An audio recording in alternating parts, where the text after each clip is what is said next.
The Self-Made Billionaire Revenge Plan, Part 27. It's been more than a week since Froilan left San Luis, and the last time they have spoken was through an exchange message.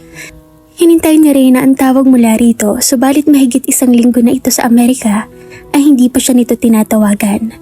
Not even a single message from him. Ngunit ano nga ba ang dapat niyang isahan buhat dito? Marahil sa mga sandaling ito ay kapiling na nito ang sino mang huling nakausap nito sa telepono ng gabing iyon. Hayun na naman ang pag-atake ng matinding selos sa dibdib ni Reyna. Pilit ni Reynang iwinaksi sa bahagi ng isipan niya ang tungkol doon. Kung sana'y hindi na lang niya narinig iyon, di sana siya nasasaktan ngayon. She took a deep breath and exhale after. Siguro ay masyadong abala ang binata kaya hindi siya nito magawang kamustahin. Gusto na rin ng mainis at magalit kay Froilan dahil sa pagbabaliwala nito sa kanya. Ngunit ano nga bang karapatan niya para sa damdaming iyon? Anong karapatan niyang magselos at magdamdam? Hindi ba't hindi naman ito sinabing mahal siya ni Froilan? Malungkot na napabuntong hininga ang dalaga. Lalo lamang siyang nakaramdam ng sakit kung patuloy niyang iisipin kung ano mang kasalukuyang ginagawa ni Froilan. Pinagpapasalamat ni Reyna kahit papaano ay hindi siya naboboryo sa mansyon dahil nariyan si Ruby na palagi niyang kausap sa maraming bagay. And she really enjoyed talking with her. The woman was indeed smart as what she had presumed. Nasabi rin ito sa kanya ang personal na buhay nito na ikinagagalak niya. Iginiit na Reyna na mag-aral itong muli, total ay may unibersidad naman sa bayan. Inalok din niya ito na siya na ang bahala sa isang taong natitira nito sa kolehiyo para matapos nito ang kursong HRM. Ngunit mariing tumanggi si Ruby. Ayon kay Ruby ay ayaw na nito makadagdag pa sa alalahanin niya kahit mapilit siya sa pag-aalok dito. Bagamat nagpapasalamat ito sa kanya. Madalas din silang mag-usap ni Ella sa telepono. Nasabi na rin na Reyna ang tungkol sa kalagayan niya. Isa rin sa dahilan ng madalas na pagtawag ng pinsan niya ay upang yakagin siya lumawas ng Manila at manirahan kasama nito. Maraming beses na rin niyang nakausap through video call si Diego and she can't wait to see him in person. Ang swerte ng pinsan niya at may isang Diego sa buhay nito. Halos araw-araw rin si Reynang magpupunta sa puntod ng mga magulang at nagtatagal doon ng 1.5 oras. Kung minsan pa'y doon pa rin nagpapalipas ng buong maghapon. Masakit pa rin sa kanya ang pagkamatay ng papa niya, pero batid naman niyang masaya na ito kasama ang mama niya kung saan man naroon ang mga ito. Hindi makapagdesisyon si Reyna kung magme-message siya kay Froilan or patuloy na maghihintay sa mensahe nito. There was a part of her that pushing her to press the send button. Pero abot-abot ang pagpipigil niya sa sarili. Hindi tuloy siya mapakali at paroon at parito ang lakad niya sa gilid ng swimming pool. Senyorita, kanina ka pang palakad-lakad dyan. May problema ba't kanina ka pang nakatitig sa teleponong hawak mo? Nagtatakang sabi ni Aling Aurora nang hindi makatiis. Kanina pa nito pinagmamasta ng dalaga na wari may malalim na iniisip. Wala ho, Aling Aurora. Sabi ni Reyna na nagpatigil sa paglalakad. My God, she was already 25 and yet acting like a teenager. Ganun na ba siya ka-obvious at pati ang kasambahay ay nakapansin sa kanya? Nakakahiya. May inaasahan ka bang panauhin ngayong gabi, senyorita? Wala ho, Aling Aurora. Sabi ni Reyna at ibinalik ang atensyon sa hawak-hawak pa ring telepono. Kung ganun, kanino sasakay naririnig ko sa labas? Sandali't aalamin ko muna. Sabi ng may edad na babae nang maulinagan ang tunog ng sasakyan sa labas ng mansyon. She shrugged her shoulder. Saglit na sinundan ng tingin ang papasok na kasambahay sa loob ng mansyon. Apat nakabalik na pala si Senyorito Froilan. Natutuwang sabi ni Aling Aurora. Kamusta po kayo, Aling Aurora? Kayong lahat dito sa bahay. Si Froilan na nakangiting inakbayan ng babae. Naku, Senyorito, maayos naman kaming lahat dito sa mansyon. Ikaw, Senyorito, kamusta ang biyahe mo? Medyo jet lag pa. Baka kailangan niyo po munang magpahinga. I will, Aling Aurora, pero maaga pa naman. Sabi ni Froilan na sinulya pa ng relo sa braso. Pagkatapos ay pasimpleng pinagala ang paningin sa kabuuan ng living area. Serena nga ho pala. Tanong ni Froilan ang hindi makita ang hinahanap ng mga mata. Nasa may swimming pool, senyorito. Mukhang may problema yata't kanina patila, kay lalim ng iniisip.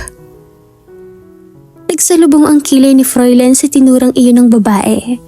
Tinanggal nito ang pagkakaakbay kay Aling Aurora saka tumingin sa labas sa kinaroroonan ng dalaga. May nangyari ho bang hindi maganda habang wala ako? Nag-aalalang tanong ni Froilan. Nako, mabuti pa'y puntahan mo na lang siya. At ikaw na mismo ang magtanong. Ipaghahanda ka na rin kayo ng hapunan para makakain ka muna bago magpahinga. Iaakyat ko na rin ang maleta mo sa taas. Sige ho, Aling Aurora. Pero ako na ho ang bahala magdala ng bagahe sa taas. Masusunod po, senyorito. Bigla ang pananalasa ng matinding kaba sa dibdib ni Reyna as she heard Froilan's masculine voice. She can even hear the loud pounding of her own heart in her chest. She was as well as panicking inside. Nakabukas ang malaking glass sliding door na nakakonekta sa loob at sa labas ng mansyon, kaya naririnig niya ang pag-uusap ng mga ito buhat sa labas. Anong gagawin niya? Lalapit ba siya sa lalaki at sasalubungin niya ito ng halik at yakap? Ano naman ang sasabihin niya? Kung yayakapin niya ito, baka magtaka ang mga kasambahay. Hindi kaya? Mabilis siyang tumalikod nang maulinagan ang papalapit na mga yabag. May pakiramdam si Reynang gustong sumabog ng dibdib niya sa sobrang pintig niyon. She held her breath nang maramdaman ni Reynang may dalawang matikas na mga braso ang pumulupot sa bewang niya. Ang sunod niyang naramdaman ay ang mainit nitong hininga sa bandang tenga niya habang inilapag nito ang baba niya sa may balikat niya.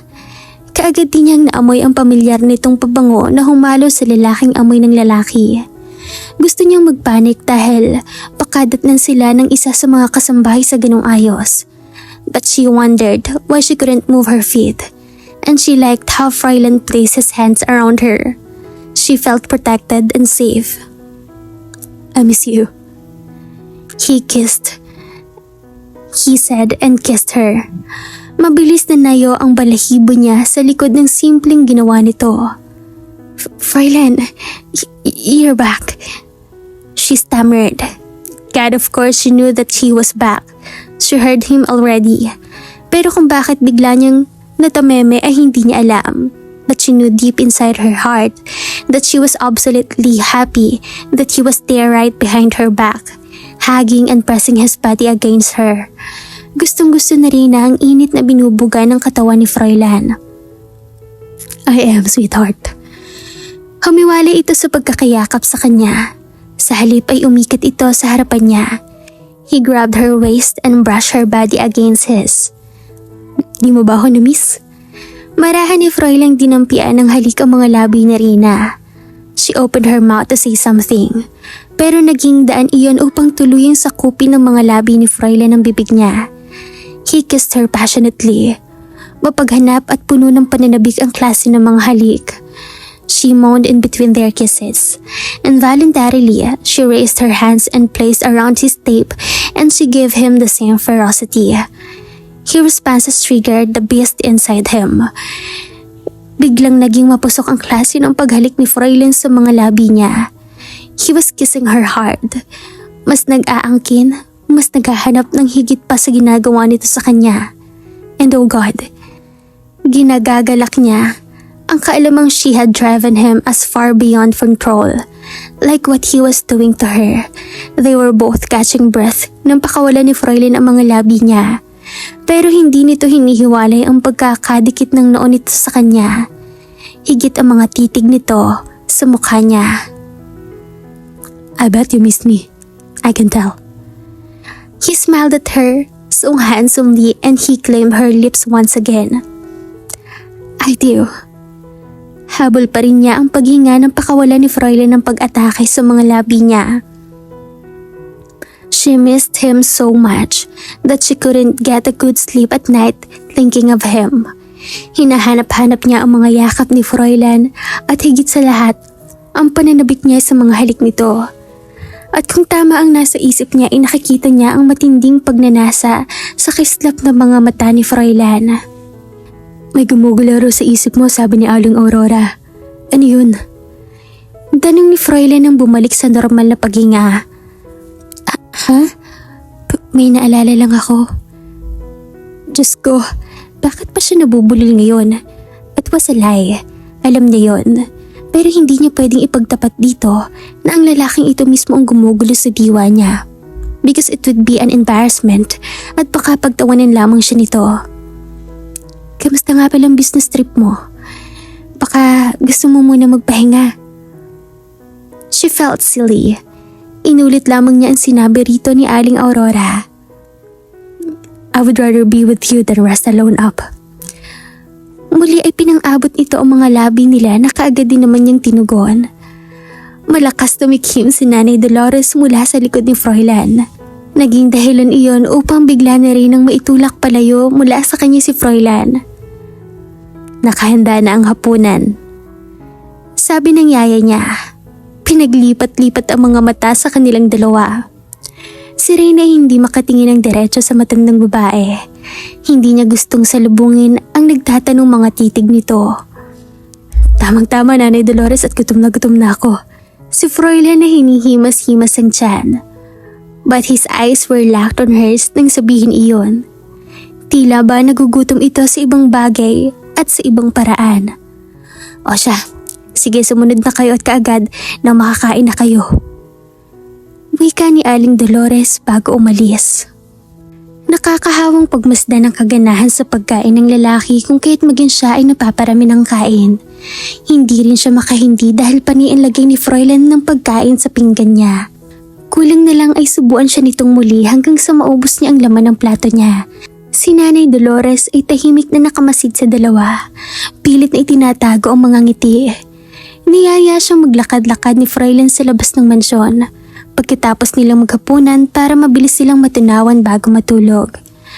She was walking ahead of him when Froilan grabbed her hand. Pinagsalikop nito ang kanilang mga kamay and he walked with her. Nakailang hakbang pa lang sila nang dalhin ng lalaki ang palad niya sa bibig nito. He kissed the back of her palm and he locked his kiss on her. So, tell me what made you busy this past 2 weeks, This time, Froilan imprisoned her around his arms. You didn't go anywhere? It was a statement rather than asking. Wala. Wala naman kasi akong pupuntahan eh. Bakit hindi ka nagpasama kay Nanay Dolores o kay Robby na magpunta sa Manila para mamili ng mga kailangan mo? Masuyong sabi ni Froilan na nilalaro ang buhok niya. I haven't thought of that. Isa pa nag-e-enjoy naman ako rito sa bahay. Kausap ko rin madalas si Ella sa telepono kaya hindi na ako nababagot. Mabuti kung ganun. But I'll be more happy kung gagawin mo mga nakasanayan mo noong nabubuhay pa ang papa mo. Go out with your friends. Go to the malls, to a salon, and everywhere you want. Well, except for going to the bars. However, if you want to drink, then drinks at home. You can't drink without me by your side. I don't drink. You don't? Umiling si Reyna. That's even better. Hinaplos ni Froilan ang kabila ng pisngi. Pagkatapos ay nawakan ang hinlalaki ng daliri nito ang mga labi niya. I always wanted to kiss those lips. She blushed. Ipinikit ni Reyna ang mga mata sa pag-aakalang hahagkan siya ni Froilan. Pero iminulat niya nang may mga ilang segundo siyang naghihintay sa paglalapat ng kanilang mga labi. Nakangiting mukha ng binata ang namulatan niya. Napahiya siya.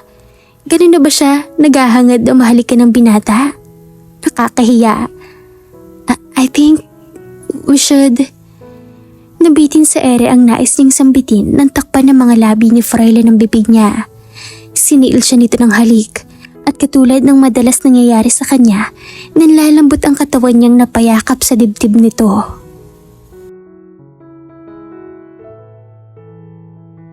At dito na po nagtatapos ang ating kwento. Sabay-sabay po nating abangan ang susunod na kabanata. Maraming salamat po. Stay safe and God bless.